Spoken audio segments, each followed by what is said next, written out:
This week we're going to be working with ancient Greece contributions, so things that the people of ancient Greece created and we use today, or they helped us create stuff today using their concepts.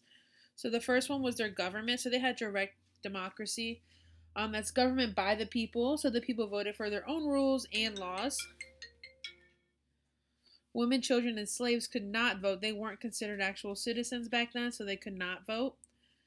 And then the government, this is the type of government we use today. So we based our government off the direct democracy of ancient Greece. The second contribution was pottery and sculptures. Artists created pottery and sculptures, so we learned how to do that from them as well.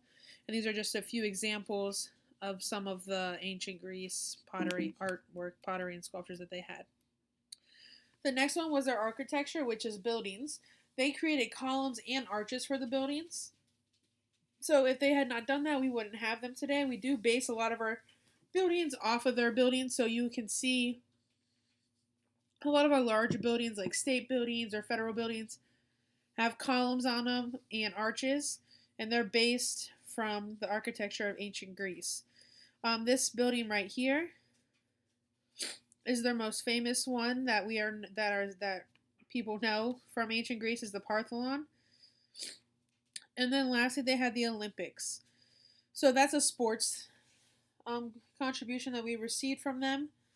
You obviously know that the Olympics we have nowadays as well, and they're based off of the ancient Greece Olympics. So they have sports, and there's a winner in each one.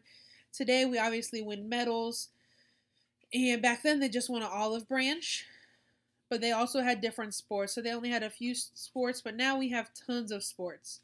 So those are the main contributions of ancient Greece.